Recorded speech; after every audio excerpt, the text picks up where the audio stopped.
So we're going to do a video now on vent sexing waterfowl.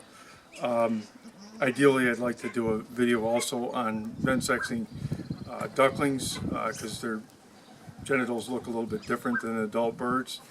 A lot of times, first off, a lot of times you can tell on adult birds what the sexes are because a lot of waterfowl species are sexually dimorphic, which means the males and females have different colors when they're in their breeding plumage. But there's also species that are monomorphic, sexually monomorphic, like a tree duck. The males and females look virtually identical. Swans, although we're not going to do a video on sexing swans, they're a little bit more difficult to vent sex just because their sphincters are tighter than a lot of the ducks. But basically the whole technique for vent sexing adult birds is the same as with young birds. Obviously, if you're older, you may need some glasses to vent sex young birds, and their penises do look a little bit different. There's also, I don't know if everybody's seen the videos on duck penises.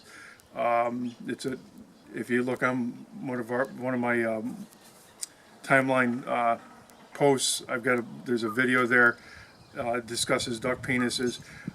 But duck penises go through shedding stages. At different times of after breeding season, they shed their penises, and their penis, which doesn't completely fall off, but it regrows by breeding season.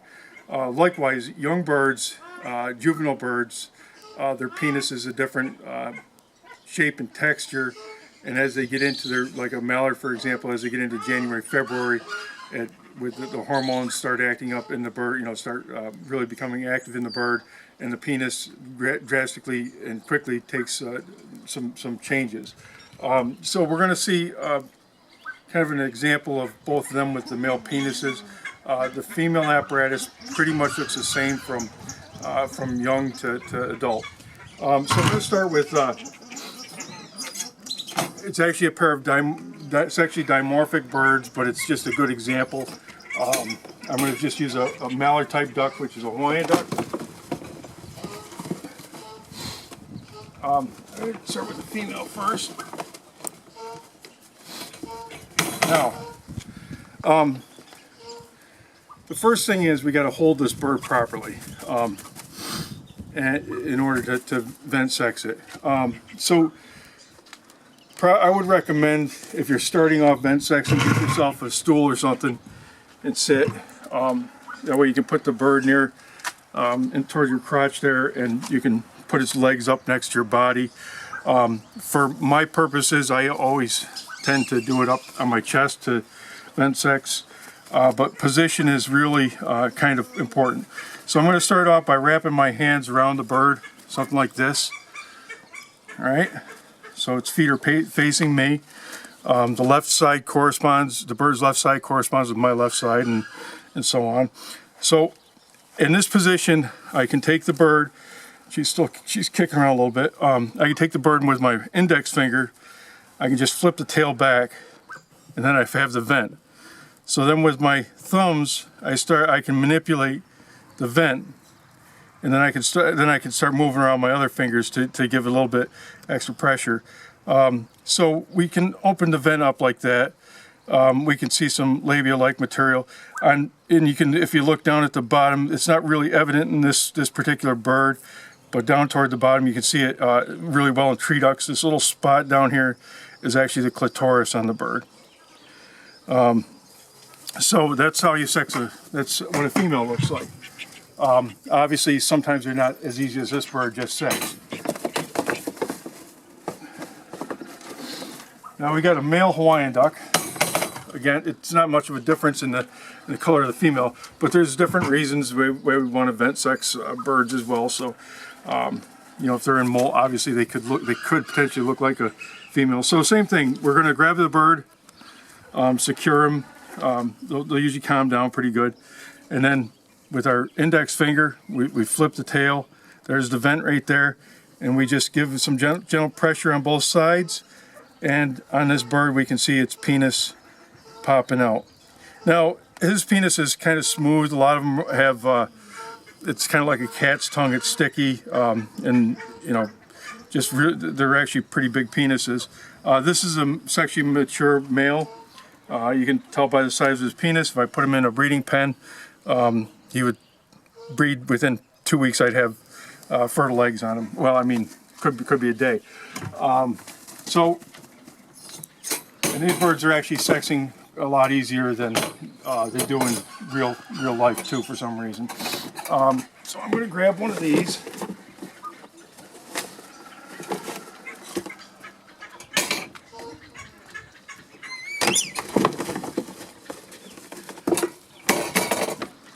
So this is a Cuban tree duck. Males and females look alike. When these birds are this particular pair that I have here is not sexually mature yet. They could potentially breed in another couple of months. They were actually late hatch last year. A lot of times they don't lay until their second year. But same thing, you know.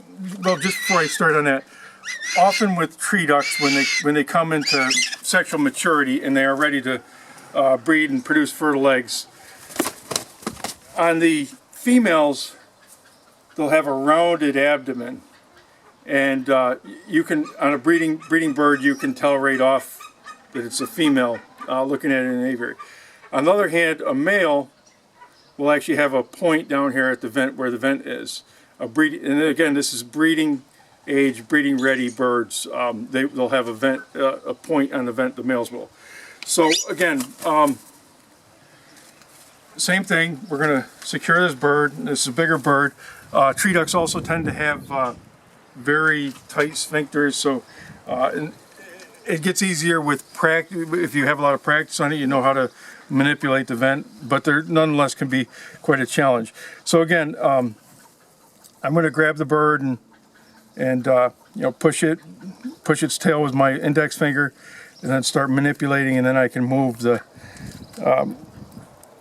my fingers around and give some extra pressure. I can feel this bird tightening up on her sphincter, so she's getting really tight. But we've got that bird. That bird is inverted right now. We can see there's nothing in there that indicates it's a male.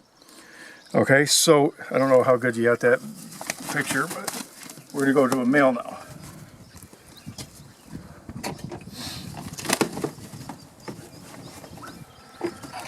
Okay, and like I just stated, the breeding Cubans tend to be distinctive between the males and females. Same thing when you start to sex a male Cuban tree duck or a tree duck in particular, you can kind of feel around the vent, and you'll feel that it's probably a male. It's something that you probably just need practice doing, but you can tell right off. And again, in order to do this properly, we're going to hold the bird up next to our stomach or the chest with their vent facing us. We flip their tail with one index finger, and then we find their vent, and then we can start manipulating it. And we can see here, this is a small penis. This is a young male, but you can see on it, it's kind of like a cat's tongue. It's got little burrs on it all over it.